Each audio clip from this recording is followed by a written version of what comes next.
Hello అండి. ఎలా ఉన్నారు? అందరూ బాగున్నారా? ఇవాళైతే నేను బెండకాయ చేద్దామని కడిగి పెట్టాననమాట. కొంచెం ఉప్పేసి నానబెట్టాను ఒక 5, 10 మినిట్స్.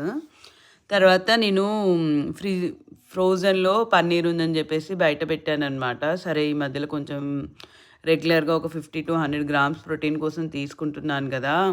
అని చెప్పేసి అయితే నేను బయట పెట్టా. అయితే మా వాడు కూడా ఏమన్నాడు, "మంచిగా నువ్వైతే రోజు తింటావా?" అంటే, "మీకు కూడా చేస్తా నాన్న" అని చెప్పేసి వాళ్ళకి కూడా చెప్పా అనమాట. అయితే నేను గుమ్మానికైతే కంపల్సరీగా ఎవ్రీ ఫ్రైడే ముగ్గైతే వేస్తా అండి. ఇక్కడ నేనేం చూపిస్తున్నా అంటే, మాకు ఎవ్రీ థర్స్‌డే రోజు అది డస్ట్‌బిన్ నైట్ పెడితే ఫ్రైడే మార్నింగ్ వస్తాడు తను. తీసుకెళ్తాడు. మళ్ళీ ఆ డస్ట్‌బిన్‌లు లోపల పెట్టకపోతే కూడా మనకు ఫైన్ ఏస్తారు. ఇక్కడ చాలా చెప్పాను గదండీ! హెచ్‌వై‌ఐ చాలా స్ట్రిక్ట్ ఇక్కడ. మళ్ళీ నేనేమనుకున్నా అంటే బెండకాయ జస్ట్ నా కోసమే వేసుకున్నా అండి కొంచెమే.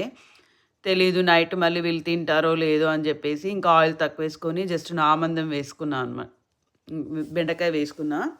ఇంకా నేను పెద్ద అంటే నేను డైట్ గురించి పెద్ద చెప్పాల్సింది ఏం లేదండి. మామూలుగా నేనేం ఇప్పుడు మనకందరూ చెప్తారు గదండీ! మనకి ప్రోటీన్ సరిపడా తీసుకోవాలి.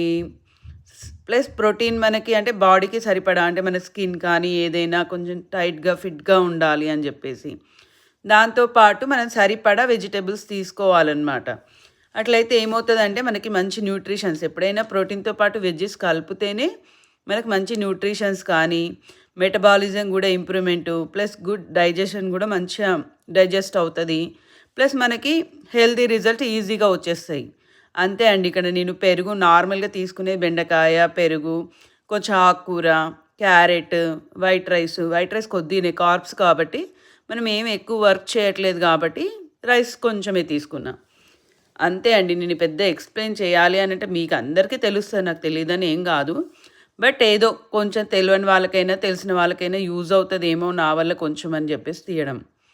ఇంకా నెక్స్ట్ మనం తిన్నాము అంటే నెవర్ ఎండింగ్ వర్క్. తిన్నామంటే గిన్నెలుంటాయి. గిన్నెల తర్వాత కిచెన్ క్లీనింగ్.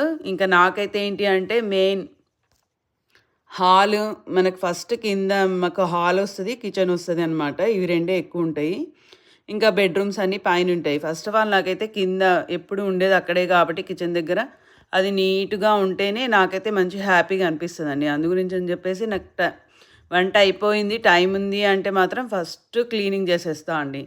ఆ క్లీనింగ్ పని అయిపోయిందంటే మనకు కొంచెం నిమ్మలంగా హ్యాపీగా అనిపిస్తది గదా! మనకి రాగానే కిచెన్ ఇలా చూసామనుకోండి చాలా హ్యాపీ. ఇంతే అండి ఇవాళ వ్లాగ్ అయితే ఇంకేం లేదు. మరి నెక్స్ట్ ఏం చేశానో నేను మళ్ళీ పెడతానండి ఈవినింగ్. ఓకేనా అండి మరి బాయ్.